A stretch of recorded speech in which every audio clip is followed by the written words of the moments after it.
came and decided that I really would like to do some poetry, so this is the first one I memorized. It's When You're Throwed by Brewski Scadden. If a feller's been a-straddled since he's big enough to ride and has had to throw a saddle onto every sort of hide. Though it's nothing they take pride in, most fellers I have known, if they ever done much riding, have at various times been throwed. It perhaps is when you're starting on a ride at some fine day and you feel a bit uncertain about some little walleyed bay. For he swells to beat the nation while you're cinching up the slack, and he keeps an elevation in your saddle at the back. He starts rearing and a-jumping and he strikes when you get near, but you cuss him and you thump until you get him by the ear. Then your right hand grabs the saddle and you catch a stirrup too. You end a straddle like a woolly buckaroo. But he drops his head and twitches and he gives a backward jump. Out of reach your stirrup twitches and your right spur grabs his rump. Stay with him, shouts some feller, but you know it's hope forlorn, and you feel a streaky yellow as you choke the saddle horn. You feel one rain dropping and you know he's got his head. Now your shirt tail's out and flopping and your saddle pulls like lead. Now it ain't no use in trying, for your spurs begin to slip. Now you're upside down and flying and the horn tears from your grip. You get a vague sensation as upon the ground you roll like a violent separation twixt your body and your soul. You lay in a hummock where you lay and get for breath, and something grips your stomach like the awful clutch of death. Yes, the landscape round you totters when at last you try to stand. Yes, you're shaky on your trotters and your mouth is full of sand. They'll swear you beat the circus or a hoochie-coochie dance, mopping up the canyon surface with the bosom of your pants. There's farmers who get prescriptions how them broncos should be rode, but there's few that give descriptions of the times that they got through.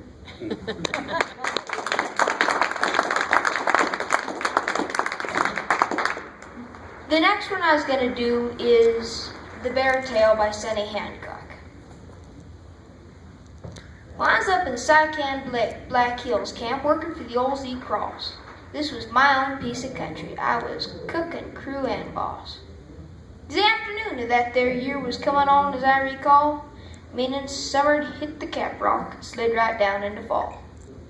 Aspen leaves was turning yellow. Bees were buzzing around the hive. It was one of them there days. It's just great to be alive. So I'm riding along that morning, looking out beneath my hat. Thought I'd make a circle down through Silver Dollar Flat. Maybe brand some big slick yearling with the address of this here farm, 'cause I sure didn't need to limber up a stiff old roping arm. I'd kinda just been traveling along when I turned the corner and I was amazed at what I saw.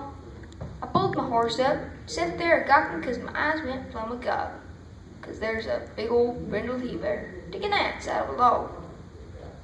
My old heart commenced pounding. I couldn't get enough air. I knew I'd never have a better chance to rope myself a bear. I'm trying to jerk my rope down. My old horse began to dance. Yellow Bruin hadn't seen me. He's still busy digging ants. Well, I had my rope tied hard and solid, so I said a little prayer, let out a cowboy war whoop, and I bit right to that bear. The old beast, he hears me coming, and he beat for the trees, and there weren't no moss a-growing on him. He sure did spit the breeze. Well, I pulled right in behind him like that Bible story told. I cast my bread upon the water, and it came back 1,000-fold. Well, I pitched the sack right at him, and I turned my pony neat, and I heard him grunt and hit the ground as I jerked him off his feet. Then I towed him toward the timber, just the way it should be done. Hell, there wasn't nothing to it. Roping bears is lots of fun. But in the timber I got busy dodging limbs and brush and such, and I haven't had much time to check up on my cargo very much. I must start by breaking him to lead, or at least that's what I hope. Then I check and hear that bear come, hand over hand right up my rope.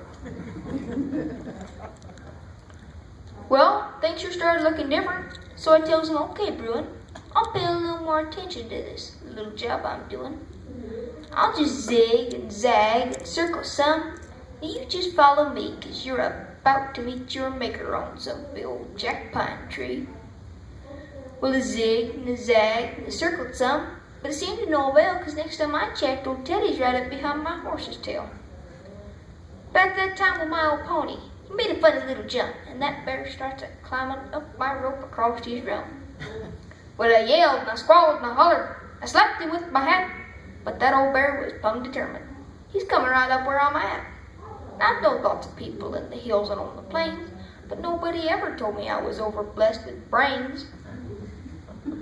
But it didn't take no Einstein with no high IQ, and no call from God to tell me just what that bear was gonna do. Now I know a coward's way out's a bad one in most anybody's book, but that's the only route left open now, so that's the one I took. I just bailed right off and checked it to him. But a big rock broke my fall. Oh boy, it looks to me like you just bought it all. Well, as they went crashing through the timber, why, I realized, of course, that I just lost a damn good saddle and the company lost a horse. And how's a man supposed to tell it with the bosses standing there that you took a plumb good horse and saddle and just give him to a bear? Thoughts like these and lots more like them kept running through my mind as I went limping down that cow trail, trying to leave that wreck behind. My old clothes were sort of tattered, and I'd lost some chunks of hide, but my body wasn't aching near as much as was my pride. Then I hear a noise coming. The sound began to swell, back the way that I'd just come from, and I wondered, what the hell? Then I seen my horse coming, stepping lively down that slope. That old bear's up in my saddle, got a loop built, swinging my rope.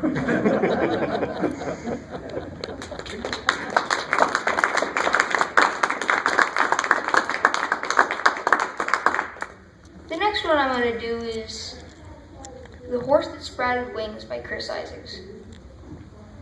Was the cowboy making a circle? You could see some peculiar things. But the dangest one I ever seen was this horse that sprouted wings. It was up there on the Hesky bench where the summer grass was high. A day so filled with beauty, it'd bring a tear right to your eye. While I was riding on Spud and leading the mule, packing in a load of salt, would have been a trail brought to my eye, a sight that made us whole. There in the meadow, asleep like a babe, lay this big old buckskin mare. She would dream the dreams of the pure in heart. She didn't have a care. She must have filled her belly in the cool of the morning. When the sun got high, she found herself a sunny spot to sleep in. Just dream of the by and by.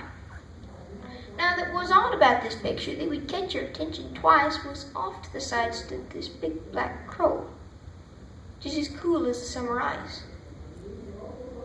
The old crow seemed perplexed. He wasn't quite sure if the mare was alive or dead, so he hops to and fro all around old Buck from her tail plumb up to her head.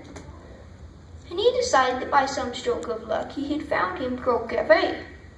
Why, in this spot he'd found him enough grub to last him for many and many a day. Now, where to begin was this pleasant repast? The old crow sat there and thought. Just start at one end and work my way through. That's the best way, likely as not.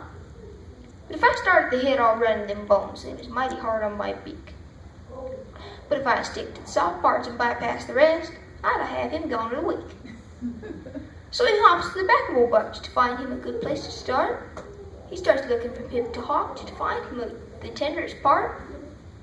Now, the old Buck stretched out like a stiff on a slab, it sort of left her tail sticking out in the air. Right underneath seemed like a good place to begin. Hell, there wasn't even no hair. The old crow looked again, and so oh my. Is that a bullseye I see? Why, this meal comes with instructions. Why, it shows right where to start. And best part of all, it's plumb free. So without further ado, he reared back and pecked and hit that bullseye right on the dot. But friends, his joy turned to horror when old Buck's tail clamped down and Mr. Crow realized he was caught. Woke Buck with the earth like a space shuttle flight, just leaving the launching pad. To be woke from her dreams in such a fashion, I figured drove her plumb mad. She bucked, she whirled, she kicked. She was clearing the tops of the trees with that old crow tied under her tail and him just a fanning the breeze. Well, the harder she'd buck, the harder he'd flap. It seemed like they had both had something they was trying to lose, but the harder he'd pull, the tighter she'd clamp. It was kind of like one of them catch-22s. Now, from where I was sitting, it was easy to see how Buck could have cured all her ills. If she'd have lifted her tail and broke wind real hard, she'd blow that crow from over the hill. Now, when I seen them last, they was tearing down trees, clearing the brush far and wide, old Buck trying to pinch the head off that crow, and him just a-whipping her hide. Now, as I said at first, as a cowboy at work, you can see some peculiar things. But the dangest one I ever seen was was that horse that sprouted wings.